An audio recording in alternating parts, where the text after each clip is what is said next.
When I, 17 was 8, my parents bought me a piano and signed me up for lessons.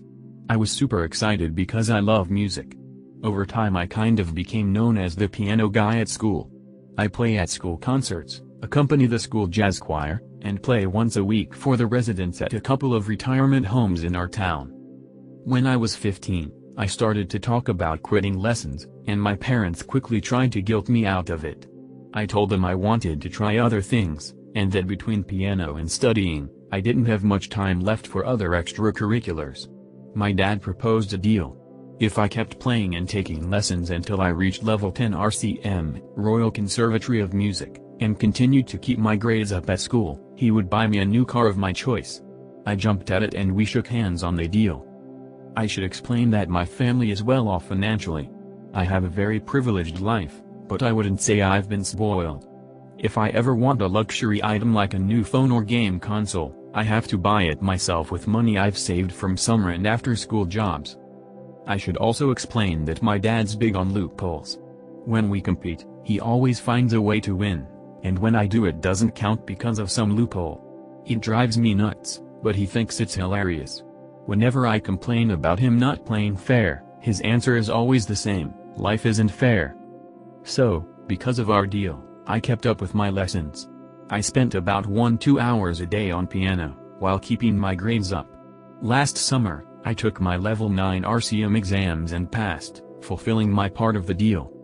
Told my dad I'd chosen the BMW X5 plug-in hybrid SUV. A couple of months ago, on my birthday, I came downstairs for breakfast, and my dad told me there was a surprise waiting for me in the garage. I ran out, and sitting in the middle of the floor was a 1/24 scale, toy BMW X5. My dad burst out laughing and said, "A deal's a deal, so as promised here is your brand new BMW." My heart absolutely broke. I asked if he was being serious, and he said I couldn't seriously have expected him to buy a 17-year-old a real brand new BMW and that we could discuss getting me a reasonably priced used car. I said we had a deal and I fulfilled my end of it. He said he did too, since I never said that the car had to be full-size and drivable. I said he wasn't being fair. His response: "Life isn't fair." Ever since this happened, I've been distant with my dad. I honestly feel like he betrayed my trust and that he deliberately made a fool out of me.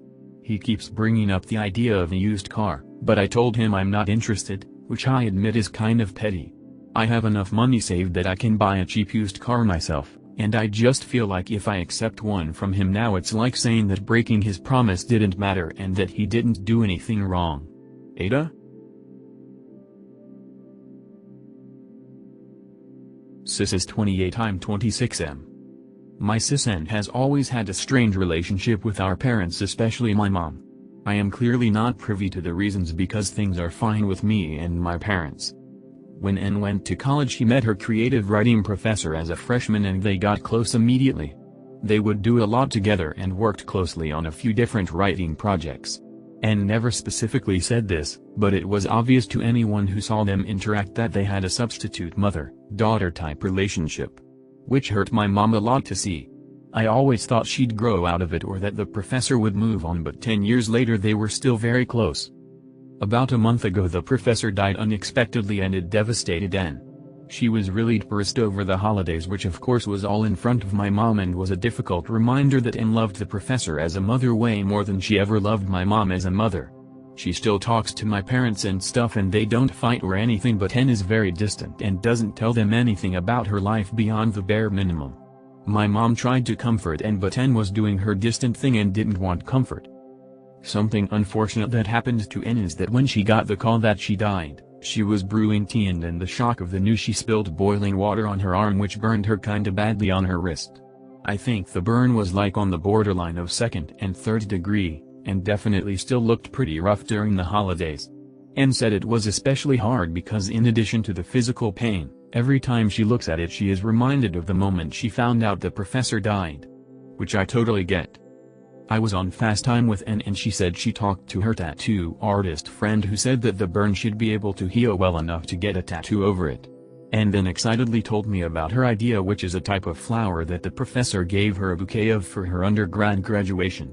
My mom was so embarrassed that day because she didn't get in flowers but the professor did and N was parading them around so happy and it was a reminder of their connection.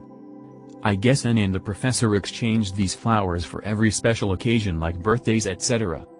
So now she wants to get a decent-sized tattoo in a highly visible spot of something that will remind everyone of the professor. I told N that this seemed really cruel to my mom who already feels cast aside and like she's in exile from N and that's without the constant permanent reminder. N kind of scoffed and said I can't believe you think you have the right to tell me not to do this, called me an ass and hung up and is still not talking to me except for a very brief text saying congrats for a promotion I just got. My parents aren't commenting. My dad said I should have just kept quiet even though he agrees and my mom made no comment but seemed grateful I stood up for her. I feel like I was just being protective of my mom. But Ada? GF and I were having dinner at a restaurant when she got a text from her best friend, who recently gave birth, and she said she got a C-section. She works as a nurse so she then explained to me the type of incision they make for that and how it'll leave a scar. I then, as a joke, said at least she'll still be tied down there. My GF looked confused and then said that was a weird comment to make about her friend. I then said it is a very normal joke to make and she disagreed. TLDR there was some back and forth, I asked her to drop it and she kept trying to talk about it. I said to her you're so insecure and she then goes does it make you feel good to call me that? So then I got really frustrated, got up, and walked out of the restaurant and drove home. She called me several times, I drove both of us there, but I was so frustrated and just wanted to get home so I turned my phone off. She showed up at our apartment 30 minutes later and was really pissed, called me an asshole and overreacted, and that she waited in the cold for 20 minutes for an Uber. Am I the asshole for walking out on her and leaving her there for being frustrated? I, 54M, have 2 children, 23F and 21M, with my wife, 52F. When the kids were young, my parents set up education funds for both of them, which was very generous of them. My wife and I always expected our kids to attend college and then graduate school, as we have done. I have a PhD, my wife has a master's. Because of this, we decided not to use the funds for our kids' undergrad degrees and did not tell them about the money. My daughter has always been more into the liberal arts, while my son is more of a STEM guy. My wife and I worried about her ability to find a job, but she insisted on studying music and film in college. She was accepted to some top schools and chose to attend a rather expensive one, but she had scholarships to cover almost all of her tuition. Everything else, plus living expenses, was her responsibility. She lived in a very small apartment shared with friends in a not-so-nice area far from campus, but she was fine and learned how to budget effectively. After graduating, she luckily found a job that doesn't pay extremely well but she enjoys, and scrapped the idea of grad school. My son decided to do engineering, and he also expressed that he had no interest in grad school. My wife and I were disappointed, but accepted it since at this point he is already all set up with a very good job when he completes school.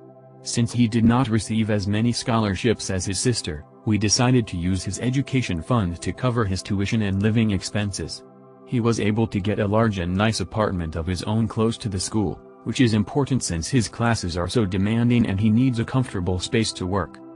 My daughter was confused and asked how he could afford this, and he told her about the education fund. She called us and asked why she didn't have one, and we told her she did, we just didn't use it because we hoped she would attend grad school. She seemed hurt by this and asked if there was any way she could have the money now. We explained that there would be a fee to simply withdraw the money for non-education uses, and if we chose to do that it would belong to her grandparents so they could put it towards their own use. She's been quiet and short when answering our texts, and hasn't answered our calls at all since then. I know that it seems unfair to her, but it's not really her money in the first place and she's no longer in college. Plus, her brother only received it for educational purposes and it wouldn't be right for her to just have it to spend now. Ada?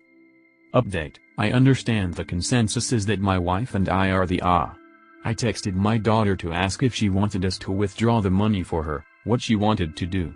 This was her response: I don't care. Maybe they can transfer it to other grandkid who is 5 / if the fee is seriously too much. About grad school, I haven't thought about it much recently. If I do apply, it wouldn't be for another couple years, and I hadn't been counting on having any financial help in the first place, so it really doesn't even matter. Thanks for asking though. Update 2, my wife and I are discussing our daughter's response and our next actions to resolve this situation. For context, my wife has always had a strained relationship with my daughter and did not approve of many of her life choices. She believes we should take our daughter's words at face value and assume she no longer wants the money. From some of the responses here, I fear that my daughter's response was out of resentment, and I suggested taking out as much money as her brother was given, so at least they received the same amount. She could use it responsibly towards rent, groceries, transportation, etc., or in some other way to further her career, so it would still be for educational purposes in a sense. My wife is standing firm in her opinion, and we will continue talking it through tomorrow. Many have asked about where my parents stand on this. At this point, they are not mentally aware enough to really participate in the discussion. They did know about our grad school stipulation and thought it was fine. They also knew that we took out some money for our son once we were certain he was not pursuing an advanced degree, and were fine with that as well. They said it was our decision as parents what to do with our daughter's fund, and they would support whatever we decided for her. It wouldn't be useful to ask them what to do with it now, but I have always said that whatever is unused will go back to their care. I have tried to call my daughter with no luck, which is why I sent the text. Despite what many have said here, I hope this does not end our relationship.